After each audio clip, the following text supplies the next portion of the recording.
Greetings, ladies and gentlemen, and welcome to part 2 of my Total War Warhammer 2 Naval Battles video. Now, if you haven't seen part 1, please do watch that first. I'll put a link on the top right-hand corner of your screens. In part 1, I discuss why naval battles will most likely be part of Total Warhammer 2, as well as go through a number of units available in a Games Workshop game entitled Man of War, which outlined Games Workshop's vision of what naval combat in the Warhammer world might look like. So to get a bit of a background on that game and the systems that it uses that have things in common with the previous Total War naval battles and how that might all merge together, please do check out part 1. In part 2, I'm really just looking to cover some of the armies I hadn't included in that initial part, which are the armies of Skaven, the armies of the Chaos Dwarves, and the armies of Chaos as a whole, and in their separate factions for each of the 4 Chaos Gods. So that's really the main point of this video today. So moving on, in the comments for part 1, there are a number of people who mentioned the Dreadfleet game. Now, the Dreadfleet game was a game that came along in 2011 and went out of production by 2015. It introduced a narrative-driven naval campaign of the forces of good combining against the forces of evil. And it had multiple different factions, but each faction was really only represented by a single warship that had a very rich history and had a very interesting crew. Now, I didn't include this in the original game because it's also very much about these individual ships and their individual stories, and each individual one of these ships is very different to the kind of idea of the fleets proposed in the much earlier game, Man of War, which came out in '93 and looked at the factions having fleets and armadas as a whole. Now, what I'm thinking of doing for you guys who do enjoy Dreadfleet, and I find the models and stuff are particularly attractive, and although the game went out of production by 2013, only 2 years after it came out, some of the models are still really sought after. People really like them and they become something of a collector's item. But what I might do is make a third and final part for my naval battle series, looking at the Dreadfleet and the kind of ships that were involved in the Dreadfleet, and looking at them maybe as potential legendary lords or admirals for potential fleet factions, and maybe admirals and things. This might be where Creative Assembly get their inspiration for admiral ships, and maybe try and convert some of these ideas into their game of Total War Warhammer. So look out for that in part 3. I have not forgotten about you, fans of Dreadfleet and the ships that are included therein. So look out for that in part 3. Now, here I have to issue a little bit of an apology. As far as part 1 goes, there were several ships that came out in a different supplement for the Man of War game that was called Sea of Blood. And I unfortunately missed them out of the first part of the video, so I apologize for that, and I'm just going to include them in this part just to give you guys a bit of an idea of a couple of extra ships in the fleets mentioned in part 1. The first of these ships is the Dwarf Dreadnought. Essentially, this is a very souped up version of the Dwarven Man of War class ship, the Ironclad. It's got more guns, and it's got sort of, the idea is it's got more armor, and it's just a traveling tank and a traveling fortress, really, more than a traveling tank. The plate on the Dreadnought is said to be a foot thick, and it really is just meant to be an absolute machine and have a lot of artillery to fire back at people. Now, the Dreadnought has 4 turrets, each on the corner with a 90-degree firing arc, and it also has 2 broadside cannons that fire out the sides of the ship as well, which give you the firing pattern you'll see in the bottom right. If you're familiar with part 1 of the video, you'll see these a lot coming up in the fleets we have lined up for us. And again, as with all dwarf ships, it's powered by steam and has the ability to repair itself after taking damage. In all, it can take a total of 4 hits before it's sunk, but as I said, because it has quite high armor saving throws on the tabletop version and has the ability to repair itself, it really is one of, if not the hardiest customer in the Man of War game, and thus probably will turn out to be one of the hardiest ships in Total War Warhammer 2, if they are indeed introduced. Now, moving on from the Dreadnought, we are going to jump across to the Imperials. And the first Imperial ship we have is the Imperial Hellhammer. Now, the Hellhammer was designed around taking the war galley ship of the Imperial fleet, and a lunatic inventor by the name of Sigismund the Mad, who was an alchemist or scientist, had the notion when he had visited, I think it was a dwarven hold, and had seen some of their ships, and he wanted to make a bit more of an artillery-focused Imperial Navy ship. So he went back and looked at a cannon that had been invented initially by the Imperials for siege warfare, and this was a huge monstrosity of a thing, and they'd made a few of them, but every time they tried to use them in practical battle, they'd have a hard time getting enough horses to drag it. The cannon had that much immense bulk, and any sort of carriage or mount they put the cannon on, as soon as the first shot was fired, would be immediately destroyed. So for all sort of practical reasons, it had become a very impractical siege weapon. So Sigismund the Mad had the idea of, let's try and strap this thing into a boat. I bet that'll make a much better carrying thing for it. And indeed, it did seem to work. Initially, there were some hiccups in the testing phase. The first time they fired it, they had all the oars of the oarsmen in the water, and the kickback was so strong that it snapped every oar on the ship by it still being placed in the water, and probably wrenched a few of the oarsmen's arms out of place as well, I'd imagine. But they were not discouraged by that and kept going and decided to lift the oars out of the water whenever they were firing. And it became a mainstay of the Imperial fleet, and such was its firepower that the Emperor himself ordered a good number of them to be developed and deployed. And the body of the war galley itself proved much sturdier than any of the land mounts they'd ever mounted the cannon on, and managed to hold its immense power and take the brunt of any kickback it may have had. Now, in terms of the cannon on the Man of War game, it does sort of double the damage of a normal weapon, so that gives it a bit more punch, and I think its range is very impressive as well. But the ship itself can't take a lot of damage. It can only take 2 hits, and then it's sunk. So almost, not quite literally, but very much a almost kind of glass cannon solution here as an artillery piece. Can't take much damage, but can sure dole out a lot of hurt on the enemy. Now, moving on to the third and last of the ships I missed in the part 1 video for naval battles is the Iron Fist. Now, the Iron Fist kind of uses the same idea. It takes the body of a war galley and it looks to essentially put a massive mortar on it. Now, the mortar allows the Iron Fist to fire over other ships and kind of ignore line of sight, much like the mortar on land battles. And it has an area of effect when used on the Man of War tabletop game. So it can hit multiple ships if they're close together, and it's a relatively effective weapon if used properly. Again, as with all Imperial ships, it has the ability to use oars or sail, and that's how it gets about. It's sort of an average speed ship, but the mortar provides a bit of variety and a few tactical options for any Imperial fleet player. As I mentioned in part 1, guys, there are a few factions that do not have fleets in the Man of War game that do have lore about being at sea, such as the Undead. There's a number of sort of vampire pirates known to travel these seas in the Warhammer world, but the Undead never got a fleet.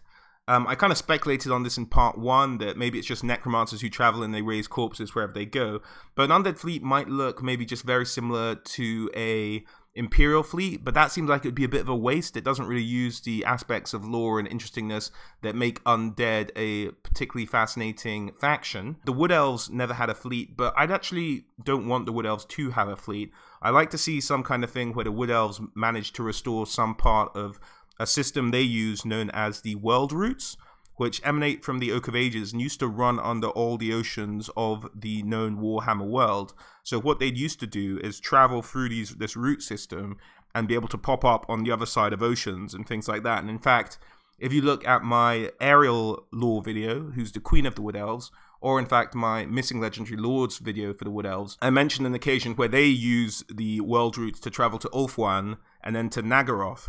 I'd like to see maybe a mechanic put in that has an army. You have to sort of pick where you want this army to go, and it assigns a certain amount of turns. And for those amount of turns, you essentially have no control over that army. You can't disband any units.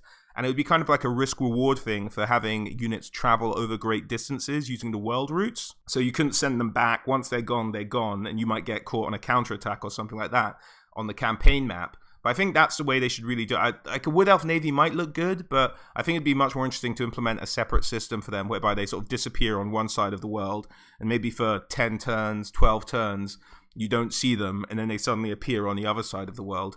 I think that would be pretty cool and would fit with lore as well. As for some other factions that don't currently have navies in the Man of War games, we have the Undead, we have the Ogres, and we have the Lizardmen. The Ogres and the Lizardmen don't have one because simply they didn't exist at the time the game was invented. So CA might have a lot of creativity there to do sort of whatever they want. I imagine what they might do for Lizardmen is do something similar that they do with Dark Elves, which is just have the Lizardmen sort of stand on the back of massive dinosaurs that float in the ocean, something like that. And the Undead, I'm not sure, they just never had a fleet for them. Maybe the idea, I speculated about this in part 1 a little bit, but that necromancers kind of travel alone and start an army wherever they end up. But anyway, that's enough sort of speculation from me. Let's move on to the meat and potatoes of this video, the rest of the factions I had not covered in part 1. Those are Skaven, Norsca, Chaos Dwarves. Chaos itself, because there are some ships and units in Chaos that can be used across all 4 of the Chaos Gods fleets. And indeed, in the supplement called Plague Fleet, which covered the fleets of the Chaos Army, there's very much the ability to mix and match these fleets. So you don't need to rule anyone out. Although that goes against law, theoretically, because some of the Chaos Gods actually hate one another actively and would not have their champions and fleets and those sort of determined to worship them working together, but that's slightly brushed aside in the Plague Fleet supplement, and it's sort of a mix and match. So maybe if we do see a Chaos Fleet, you might have the option of building all these different kind of boats, but I don't think we'll see a split up by the gods Chaos Fleet until part 3, Total War Warhammer 3, where it's rumored with the Russian leak and the data mining that's gone on, that will be the Warhammer in which the Chaos faction will be split into the 4 Chaos Gods, and we'll get some of the Demonkin coming in and different things like that for each of the Chaos Gods. So you might not see a full split, and they might take bits and pieces for each one of these gods for the Chaos Fleet initially in Total War Warhammer 2. But let's go over what we've got then, shall we? As with part 1, if you want to skip ahead to your preferred faction, just click over their icon or their name, and the link should take you straight to me talking about that faction itself. Okay guys, to kick things off, let's go to Chaos. Now, Chaos have these 2 units that can be used across all 4 of those different army fleets, and indeed in a combined fleet as well. The first one of these is the Death Galley. Now, the Death Galley is not dissimilar to the Imperial Galley. It has cannons mounted at the front and can fire forward. It can use oars or it can use sails, and it's essentially just the Chaos equivalent of the Imperial War Galley. Without too many distinguishing factors. It can, of course, ram as well, and there is boarding action available to it. But that's about it. It's a fairly simple ship, and it's probably just used to make up numbers, and maybe would be used for Chaos as their kind of troop transport, as it were, as opposed to a very specific naval combat ship. Now, moving on from the Death Galley, next we have the flying unit for Chaos. Now, the flying unit for Chaos is the Lord of Change, the Tzeentch Lord of Change. Now, in the Man of War game, they used a really weird model. They had him like on all 4s. It was a weird angle, but you see it there. I apologize for the quality of the picture. It's the best one I could find. But if you look on the right, that will give you an idea of what a Lord of Change looks like. And it's very much a model that looks pretty similar to Saphoriel, who we already have in the game. And he would be flying about the battlefield as a flying unit in support of Chaos. And I think he'd be available, and as I say, with Plague Fleets, the supplement that came out to describe all the Chaos Fleets, there wasn't as much of a you can't use this god with that god element to it as there is in Warhammer nowadays, but it's more of a take what bits you like and what bits you want to mix. So Tzeentch could appear on a Nurgle army, or Slaanesh army, or a Khorne army, and the Lord of Change could appear on any of those fleets combinations, I believe. But that might be different in Total Warhammer, but this is their flying unit. But I imagine in Total War Warhammer, what they're actually going to implement is any flying unit that you get on land will be available as a flying unit for the ocean battles as well. That's what my theory is about how they handle flying units in the game. Now, moving on to Khorne. Khorne's first ship we're going to look at is called the Blood Ship. Now, the Blood Ship is essentially a shape not dissimilar to the War Galley, except for at its front, it has a bronzed skull which is spewing sort of smoke out of the eyes, and it's essentially a huge furnace containing molten iron and lead. And of course it has these mechanical pincers as well. So the idea of the blood ship is to go out of the mechanical pincers, grab an enemy ship, lock it in place, and have the skulls spew molten iron and molten lead and fire onto the enemy ship, completely destroying it. As well as that, which is fairly formidable in its own right, it also has 2 bronzed cannons mounted on it. Now, these bronzed cannons fire skulls, human skulls, that have been filled with molten lead and have been coated with, I think it's pronounced nafat in Warhammer, but essentially it's the Warhammer equivalent of napalm. So these flaming skulls with lead, molten sort of lead inside, get fired across at the enemy, and I imagine it would be a terrifying thing to see happen if you are on the opposing fleet. Khorne as a faction tends not to use magic, so if you're using a Khorne fleet in itself, you might not have access to magic lore, but it's waiting to see how Khorne and how the different Chaos Lords are implemented in Total War Warhammer. I imagine at the beginning, before they split the faction of Chaos, I imagine you'll probably be able to have a sorcerer if you're able to recruit the Bloodship at all. Now, the Bloodship can move fairly quickly. It can do 6-inch oars movement, or 9-inch, I think, if you push it or the winds with it or something, or there are conditions favorable. And so that's how the Bloodship would work. 2 forward-facing cannon, bronze massive skull weapon with molten metal and iron to burn and scald your enemies, along with a savage boarding party of Khorne's warriors as well. So quite the formidable thing to meet on the high seas. Next up, we have the Iron Shark. Now, the Iron Shark is a war galley, essentially, with a massive mechanical shark's head on the front. Now, as you can imagine, this is primarily designed for ramming the enemy and having the shark's head just crunch up its hull and completely destroy the vessel that way. Again, this is about Khorne trying to get his troops into the battle to spill blood for the Blood God and collect skulls for the Skull Throne.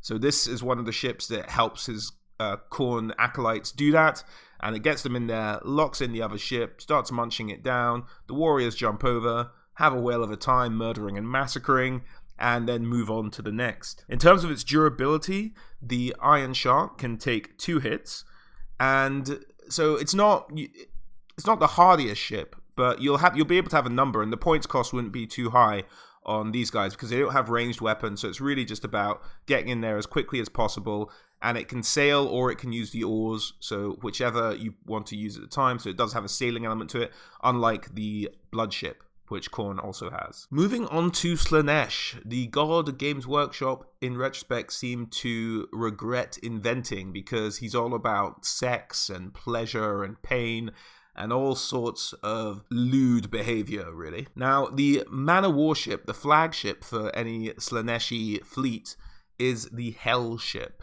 Now, the Hellship essentially has this elaborately decorated palace on it with a dome top. Now, out of the top of the Hellship is this colorful incense that incessantly pours out of it. And you also see beams of light shooting out from the glass, sometimes glass dome, but slightly translucent dome, whatever the substance it's made of. And as you approach any Hellship, you'll hear screams of adulation and pleasure and pain all mixing together to create this cacophony of noise that is very seductive to passing sailors and enemies alike, and it beckons crews in, and they very much can lose themselves and lose their minds. And this essentially is what makes up the weaponry of the Hellship. Its first weapon is something called the Radiance of Slaanesh, which is a purple beam of light that can fire anywhere sort of all around the ship. It has a 360-degree firing arc. And the beam of light itself can cause ships that it hits to have the crews turn against each other and fight each other, and it really gets into the enemy ship's mind. It can do damage, I believe, but it can also just seduce the crew, cause them to fight against each other, and actually win a boat over to Slaanesh's side if it's fighting. Also, if you get too close, the smoke billowing from the top, the colored smoke billowing from the top of the Hellship surrounds the ship and can also have mind-altering effects. So if you're fighting against these guys on the tabletop, you'd have to take a saving throw to make sure that your own crew didn't turn against you and try and kill each other and join the crew of the Slaanesh Hellship. So the Hellship's really all about seduction and winning over the other guy through messing with their mind. And that's really what's at the heart of the Slaanesh Hellship. It moves solely by sails, so things like wind direction will affect it and sort of how it moves. So it's described as being a sinuous and beautiful ship, all of which plays into the Slaaneshi seduction of any of its enemies. Next for Slaanesh, we have the Hellrammers.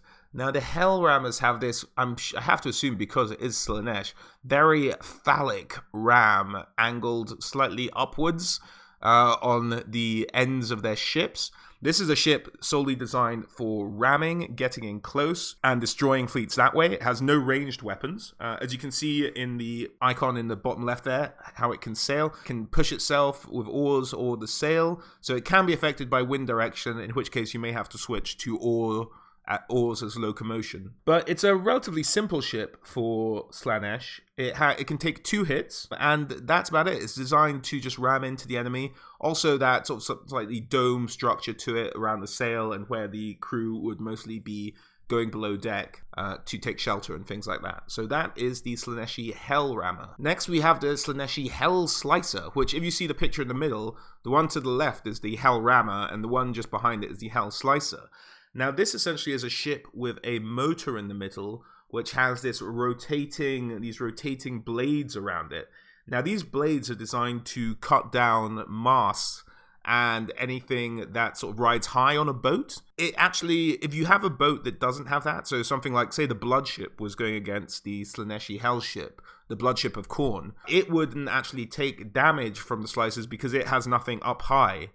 So it could just ram into them and attack them and try and take on the crew that way. But the Slaanesh Hellslicer would be very good against any ships that use sailing as a means of locomotion and can just take them out and take out their means of locomotion and move on to the next. So that's really what it's designed for. It's a very specific weapon for very specific circumstance. Again, based on sort of the war galley design there, but this one, because it has this huge motorized slicing mechanism, it doesn't have any sails to propel it. So strictly oar driven, and that's the way the Slaaneshi Hellslicer gets around. Moving on to Tzeentch, we have the Great Winged Terror. Now, this ship has been constructed in a method that is beyond the comprehension of man.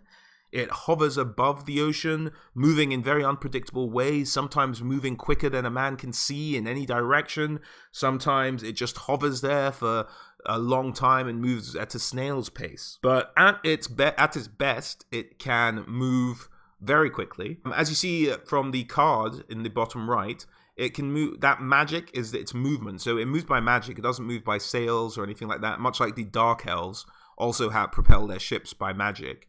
And it moves randomly in the tabletop version. So you'd roll a dice and you'd see how far you move in that turn. I don't see them necessarily doing that in Total War Warhammer, so I think they'd probably make this just a fast ship. I'm not 100% sure. But it's a ship very much powered by magic and the warp. If you were to look at it in the sky, it would be sort of crackling with lightning. There'd be arcs of lightning sort of hitting the corners of it, merging with each other. And indeed, its main weapon is something called the Tzeentch Bolt, which is, I think, essentially a lightning bolt weapon that fires out from it in a 360-degree arc of fire. And that's its main weapon. It's a fairly hardy ship as well. It can take 6 hits. And on the Man of War game, it has a system whereby it can recharge energy, and it uses energy to both fire its weapon and move, and as its kind of base level of damage. So you're kind of sitting there taking gambles on how much damage someone can do to you in turn, how much of that potential damage you want to spend on firing your weapon, and how much you want to spend on moving as well. So it's kind of a very complicated ship that way in terms of how you use it. I'm not sure how they'd implement this necessarily in Total War Warhammer. I can see them using the model idea, but a lot of the mechanics behind it, they might abandon because I don't see them building specific rule sets just for one ship necessarily. But slightly interesting thing about the ship is when you hit it, it doesn't sort of disintegrate and hit the sea as it were. It actually disappears back into the warp because, as I say, its damage is very much tied to energy levels within the ship. So if it runs out of energy, it and all its occupants disappear straight back into the warp, which is essentially kind of the realm of chaos, if you will. But a fairly hardy ship with the 6 hits. Moving on on the Tzeentch fleet, we have the Bane Tower. Now this is the tower that any Chaos Sorcerer would have to use, I believe, and it's essentially a floating castle. And it floats around and it fires down, similarly to the Great Wing Terror, fires down this sort of magic bolt or this magic sort of stream of energy to damage enemy ships. And it floats around. It's a fairly hardy ship. It can take 3 hits, not as much as the Great Wing Terror, but I also think it helps magic and sorcerers use it. So you'd always place, on the tabletop at least, you'd always place your sorcerer within, a Chaos Sorcerer within the Bane Fortress, I believe.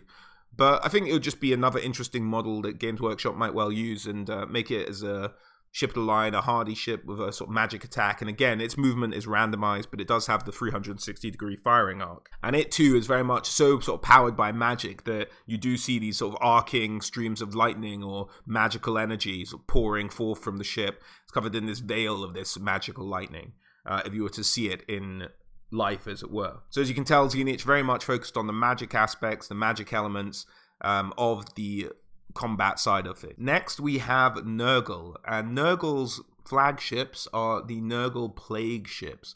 Now, all Nurgle ships are just rotting, made of rotting timber. There's a slime, there's an ooze to everything.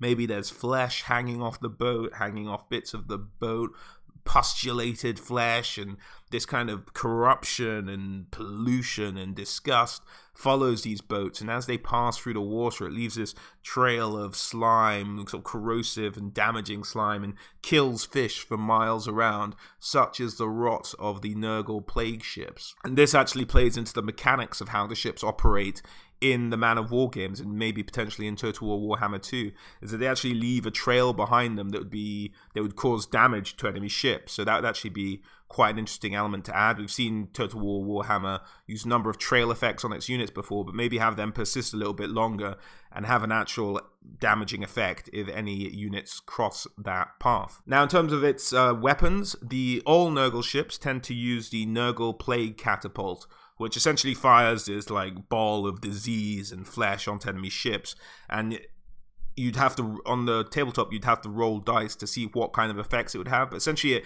like can kill the crew, it can rot the timbers, essentially cause all kinds of disease and nastiness on the ships that it manages to hit with its plague catapults. Now, an element of the catapults in the tabletop game is that they can't fire below the waterline. So below the waterline is where you score critical hits in the game. So maybe it would be something where it can only fire on decks. I'm not sure if you'd ever tried to translate that mechanic. I discussed this a little bit in part 1, but again, it's something to think about. I'm not sure if they'd ever do the high-low aiming thing rather than just an overall damage and kind of disease effect. I think what they might do is use it the same way they use magic, which is a slightly randomized amount of damage every time a Nurgle catapult hits you, with a chance of it, I don't know, wiping out the crew or a percentage of the crew or doing a little bit of damage. So that's how that would operate. Moving on to the next Nurgle ship, we have the Nurgle Plague Crusher. Now, this ship is essentially can ram into its enemies, but it also has 2 forward-facing Nurgle catapults again, throwing all kinds of effluence and disease and rot onto its enemy ships. But it also has this Plague Tower built in the middle, which essentially provides a fortress on the ship from which the crew of the Plague Crusher can repel or attack boarding parties. So it just makes it essentially a very hardy ship and one very difficult to board successfully. That's the idea of the Nurgle Plague Crusher, I believe. So essentially, Nurgle as the faction, horrible, disease, disgusting stuff. Wouldn't want to go onto their ships, but if you did, it's even very difficult to take them. They can kill your crew specifically with disease and rot away the timbers of your craft itself. Very unpleasant, very Nurgly. Let's move on, shall we? So moving on to away from Chaos now. We've covered the 4 Chaos gods. They didn't each have a huge amount of ships themselves, but as I say, with Man of War, essentially the idea was to combine different elements of the Chaos fleets to form one Plague fleet, and that's what one would typically take into battle. But anyway, moving on to the Chaos Dwarves. We have their man of war, their kind of flagship class ship. And the first one of those is the Thunderfire Battle Barge. Now, this is a monstrosity that shoots 20-foot-long rockets at its enemy. And these rockets can turn heavy armor plate into vapor in a matter of seconds. They're very hard-hitting weapons. And as with their dwarven cousins, all Chaos Dwarf ships are also powered by steam. However, unlike their dwarven cousins, although they have very skilled engineers, these engineers cannot repair their ships, unlike the normal dwarf faction, which can repair its ship after being hit.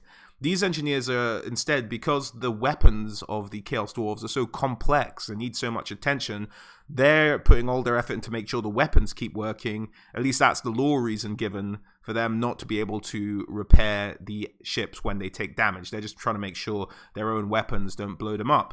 As well as the rockets, there's also a kind of superstructure tower at the back of these ships, upon which sailors can mount a sturdy defense or attack on enemy vessels. And of course, with these ships, as with all dwarven ships, this is a ship completely made of metal. Moving on to the other man of war ship that the Chaos Dwarves have, we have the Great Leveler Battle Barge, which is similar in idea to the Rocket Battle Barge, except the Great Leveler has an enormous mortar on it. And this is much bigger than something like the mortar that the Iron Fist have, which is the Imperial mortar ship.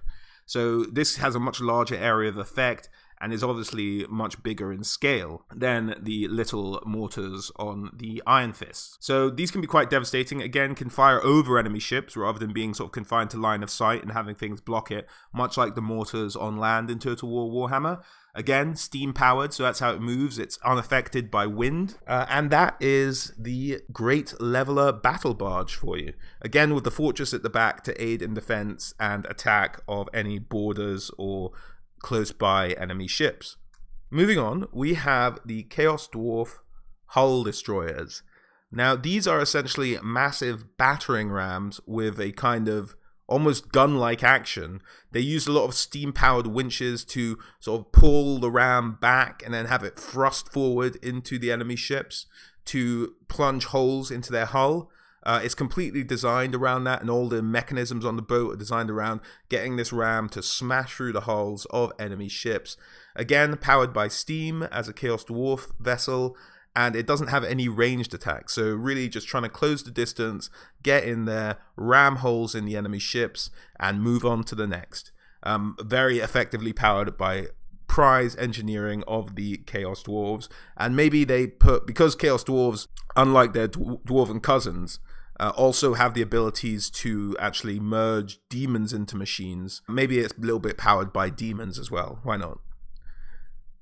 Moving on, we have the Thunder Roller, which is essentially a ironclad craft with this enormous spiked metal rolling pin at the front. Now, how the actual flotation of this machine works, I would have no idea with a big metal rolling pin at the front of it. But it does, and it's again a no ranged weapon, but designed for ramming into enemies and taking out enemy ships that way. And that about sums it up for the Chaos Dwarves. I've realized I've not actually mentioned Chaos Dwarves before in my videos. So to give you a bit of a background about why these dwarves have turned to Chaos is around sort of not the beginning of the history of Warhammer, but very early on, long before Sigmar, long before anything as we know it in the Warhammer world today, there was something called the Huge Chaos Storm. And this is where beastmen were born and where sort of chaos first exploded onto the earth and almost took over the whole world. But the dwarves and the elves managed to fight it back and limit it to the polar regions of the Warhammer world. But because these dwarves the Chaos Dwarves are ancestors of dwarves who were just like the dwarves we know in the World's Edge Mountains, but they traveled a little bit to the east, and they had not managed to dig themselves deep enough Karax. So when this storm of chaos was unleashed onto the world, they started mutating and dying, and it started to really affect them. And they prayed to this different god. They prayed to anything that was out there, and their prayers were answered by the Chaos gods. And in particular, this is where it gets a bit iffy. A god based on a bull who came to answer them and actually gave them gifts, and this is what turned their hair black and stuff like that. That's why they look quite different as well, and gave them fangs, and this is why they look quite different to their dwarven brethren, because they were affected by chaos, and they've been the chaos dwarves ever since. That's a very brief overview. I'll maybe do a more detailed lore video on the chaos dwarves at some point in the future, but just wanted to give you guys who have never heard of the chaos dwarves just a little bit of an inkling of who they are and what they're about. But because they've been mutated by chaos as well, chaos dwarves aren't immune to magic like regular dwarves. Not immune, but resistant, shall we say, resistant to magic like regular dwarves. But they can also use magic. So they do have magical users. So in naval combat, they could have sorcerers on the field of battle and they particularly are good at sort of fire magics and things like that. So potentially an extra threat there from the Chaos Dwarves in terms of their fleet and what they're able to use in terms of magic, where their dwarven brethren can't use magic at all. Okay, moving on then. We have the Chaos Dwarf flying unit, which is the Great Taurus. Now, the Great Taurus is kind of a monster that's a living symbol of the god that the Chaos Dwarves now worship, and they have the Great Taurus Riders, and this is their kind of flying unit. There's a model for the Warhammer tabletop game to the left, and then the Man of War models you can see are the little ones there that they'd use to show them on the naval battlefield. But really quite savage. I think the Taurus actually breathes fire, unless I'm mistaken. It might not, but I have something in the back of my mind telling me that maybe they do breathe fire. But please tell me in the comments whether they do or not. I'm not 100% sure on that one. But this would be their flying unit and what sort of helps them fight off things in the air. Of a naval battle, of course. So next we have the Norscans. Now the Norscan tribes, I don't think Creative Assembly are looking to make them playable anytime soon. And their navy is one that essentially is kind of like a mercenary fleet, because they only have 2 ships to speak of. One of them is this kingship, and the other one is just a longship. Now, usually people can use the Norse ships to kind of buff up their own navies as mercenary ships. But if you're looking to have the Norscans do anything else, really, because neither of their ships have range, and neither of their ships have ranged weapons, so they'd be quite hard pressed to fight against an actual navy, which I suppose is quite true to lore. If you actually did approach the Norscans with an actual navy, you could blow them out the water before they land on any of your sort of beaches or what have you. But all of their fleets are built around oars. It's very much Vikings, so Viking ships can sail, can use oars, and they're about getting off the boat and hacking you in the head with an axe. That's their main focus. That's what they're looking to do. So I think if Norsca remain just like this wild man faction that sort of constantly attacks you throughout the next 2 or 3 Total War Warhammer games, then you can just have them have that as their navy. Because there's such an incessant stream of them coming down anyway, like, it's good to give them a weakness, which is their navies, maybe. But if you were to make them a playable faction, you'd maybe have to just create some other stuff, because just 2 longships, essentially, doesn't much constitute a navy, and would make it completely uncompetitive in naval battles if the player was to use them as an actual sort of campaign faction. I think as long as they keep them as an AI faction, these 2 ships are fine. So you have the Norse kingship here, which, again, as I said, is about closing the distance, ramming the enemy, and then boarding their ship and trying to take it by killing them all rather than shooting them out of the water or anything like that. The kingship is very hardy for a ship that seems to focus mainly on boarding. It can take 4 hits before it sinks, and can move relatively quickly with the 6-inch sail if winds are sort of to the side of it, or 9-inch if winds are behind it, and again with the 6-inch oars movement it can do. But yeah, that's about it really. That's what the Norse are about. In the Man of War game, there's a lot of sort of differences between like the kinds of crew you have and the boarding and the damage they can do, and the Norse have quite a lot of variety in the kind of crew and what they can crew their ships with in terms of countering particular crews of other ships and things like that, and have berserkers on their ships and have werewolves on their ships, just to make them all that more of a threat as a boarding party. But that might come with as troops are added to Norsca. I don't see them adding that just for naval battles. So that's more to do with the land game rather than necessarily the naval game in terms of what we'll have on the ships of the Norscan boarding parties. And the other ship we have of the Norscan tribes is the longship. Now, essentially, this can take only 2 hits compared to the kingship 4, and it carries less crew. So less sort of crew to kill during a boarding action or anything like that. So that's really the only 2 difference. And that's about it for the Norseans. Their navy isn't that exciting, I'm afraid. It's just sort of the two sort of Viking-like longships, and that's what they use to attack. And it's all about getting on board the enemy ship and hacking him to pieces with your axes. So that concludes the Norsca section. Let's move on, shall we, to one many of you may be waiting for, Skaven. Now, the Skaven, if you don't know, I haven't really mentioned them on the channel before, but are a race of rat men. They're much beloved in the Warhammer universe, and they have their own god and their own religion, and they love warpstone, which is essentially the physical embodiment of magic in the Warhammer world, and they use this to power the weapons on their ships and different elements of their ships. But their prime means of locomotion for all these Skaven ships are actually slaves in these massive paddle wheels. So they sort of whip and beat the slaves to run on these wheels to make the motion of their boats go. So that's really how they get around on the ocean. Their man of war, their flagship, is something called the Doombringer. And it essentially is a boat with the Doom Bell, which is a weapon of the Chaos, of Skaven, not Chaos, mounted onto it. And the Doom Bell can have a number of different effects. It can prevent enemy ships from moving, it can prevent enemy ships from firing, and it can cause direct damage upon them as well. Now, the idea behind the Doom Bell, at least on the naval battles, is the more it rings, the more powerful it gets. So the effect kind of accumulates. I'm not sure how they'd necessarily translate that onto Total War Warhammer naval battles, but maybe make it just have an aura effect, maybe, of damage, much like the Mortis engine. Maybe they'll revert to something like that. But yeah, essentially anyone in range who can hear the Doom Bell and Doom Bell around it starts to take these effects, and it can either sort of stop the crew from moving the ship. They have to cover their ears in pain. But the Skaven are unaffected by this. Skaven actually seem to enjoy the sound of the Doom Bell screeching and screaming with glee ever as it rings louder and louder and louder for them. So they're having a whale of a time, while everyone else's sort of brains are melting inside their head. So that's the Doombringer. That's about the only weapon it really has, is the Doom Bell, but quite an interesting ship. And I look forward to seeing how they do the aesthetic of the Skaven ships.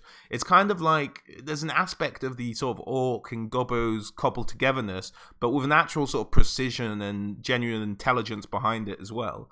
So really looking forward to see what they end up looking like in Total War Warhammer 2. And hopefully the Skaven, I'm guessing the Skaven will definitely be introduced in the next iteration of the game, one has to imagine. Okay guys, moving on, the next Skaven ship we have for you is the Clan Pestilence Deathburner. Now essentially this is a boat with a massive sort of, you know, the incense things on chains you sometimes get in churches, essentially a massive one of them, but instead of incense it's poison gases sort of pouring out of this pendulum-like structure at the front of these ships.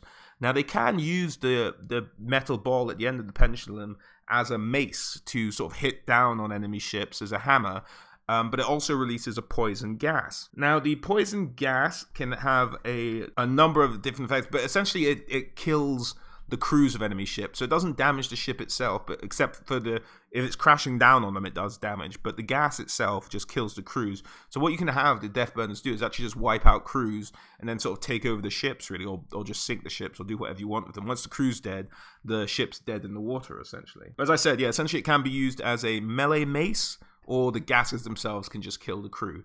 And that's the Skaven Deathburner. And like the Doombringer, it's again powered by slaves in the massive running wheel. That's what makes it go. That's how they get around. The next we have is the Warp Raider. This essentially has a massive warp flamethrower at the end of it. So it's not fire. Well, it's kind of warpstone fire, a sort of magical, particularly horrible type of fire that it uses against the enemy ships. It can only fire forward.